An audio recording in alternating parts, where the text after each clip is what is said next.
Billy Young Jr. against Dave D'Entremont. Okay. Native of Tulsa, shaking out that arm, getting it loose. A few little twitches here. Wonderful guy, 5'10", 160 pounds, 34 years old. His birthday was Wednesday.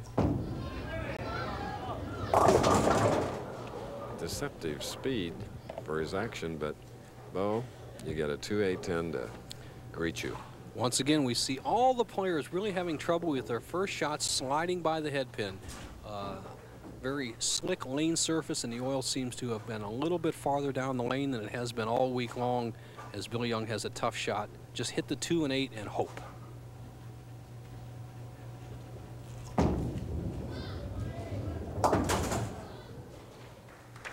So Billy Young, bowling out of Oklahoma City now, made a great improvement this week. Last week at the U.S. Open, he's 183rd out of a field of 240.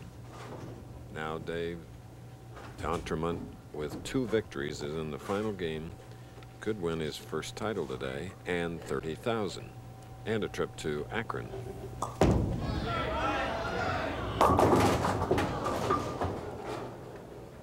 High hit, 4-6-7.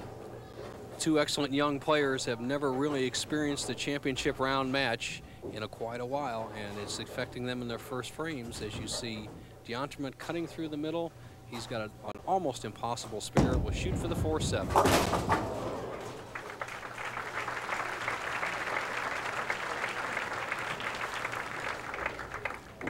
Chris, he just fired the ball at it, and I'll tell you one thing I say about this: when you almost cannot make a split, I don't see throwing your timing off or having your timing thrown off by throwing a ball 23, 24 miles an hour. Obviously, he knows how to bowl. He's bowling for a major title, but I think that's kind of a faux pas in his game to take that chance. Now he's back in the second. Settling down to a strike in the second frame against the tournament leader, Billy Young. Billy won his only title in Windsor, Ontario. He's top seeded, defeating Bobby Jacks 236 to 226. He, like Mike Edwards, is proud of his Native American heritage.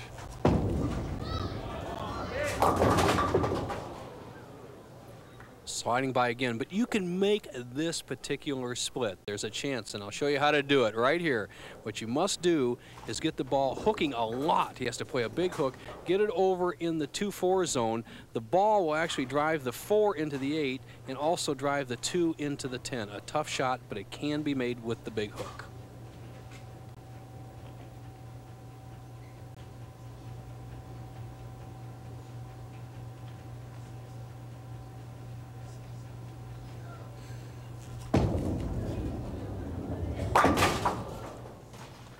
So, tough debut for tournament leader Billy Young.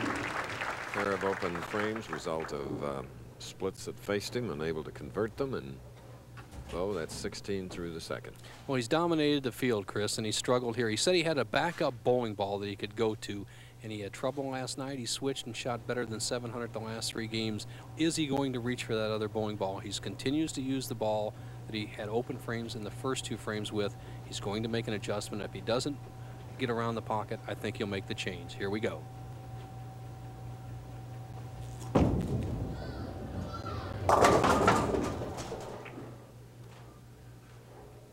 Doesn't mind the 7-pin. Pretty good reaction.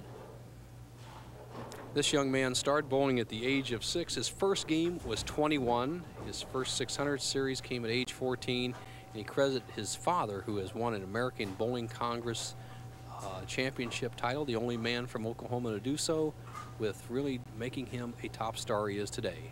His dad should be proud.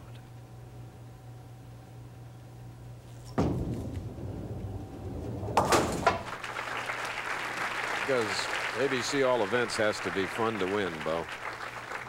No, it's a 9-game tournament, the All Events, and you covered that when we were in Toledo as we went down and took a look at the American Bowling Congress tournament, open for all the amateurs. The PBA players will drift into Toledo for the Masters tournament in May. Now, D'Entremont up, 3rd frame, has a 13-pin lead.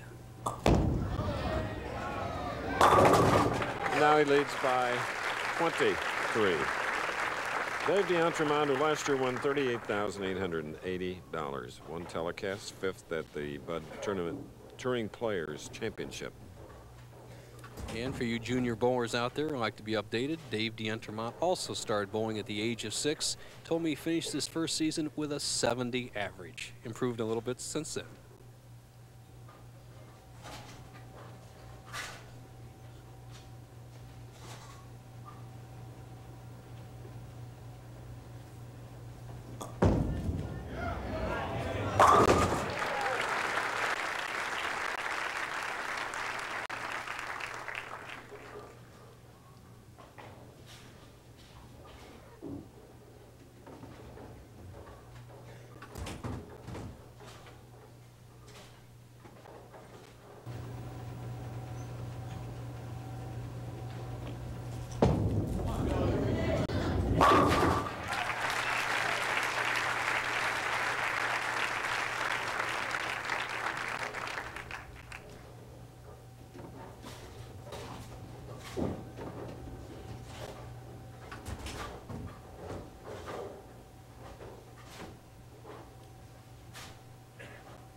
Billy Young, our tournament leader in the championship game. We're a little behind our schedule, so while we were away, Billy got his first strike in the 4th frame. Now here in the 5th, he has left a 10-pin. And you see the whimsical look on Billy Young's face. He made the adjustment outside on the right-hand lane through a perfect strike. Then he moved farther out on the left-hand lane, which has given everybody some trouble, and he went high. So he is confused and in trouble.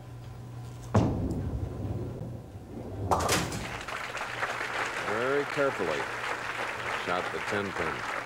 This is really a tough pair, Chris, to bowl a championship round on, especially in the left lane, because it hooks more, but if you give it a lot of room and throw it hard, it skids. It's a matter of just stroking it and freewheeling, which doesn't happen in a championship round unless you're in the position of Dave DeEntremont, who's won a game and he's red hot. All right, leaving only the 2-pin, but he's been the most consistent striker we have had this afternoon, though, in our championship finals. Well, that's Dave DeEntremont's story. When he gets that big strike ball going, he seems to carry everything, and his pocket percentage has been 100% so far today. When he hits a pocket, he strikes.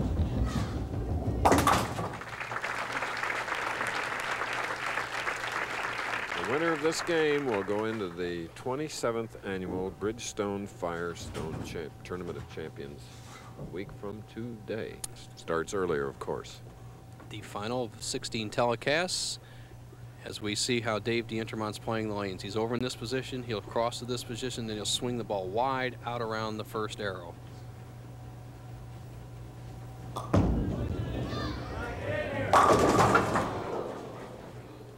Now 10-pin on the left lane. First tap for DeEntremont today. And Chris, following up on what you said, the 27th Firestone Tournament champion, this game is actually an $80,000 game to these players. They can win 50 grand next week, 30 this week, put up with the TUMS people. Big match.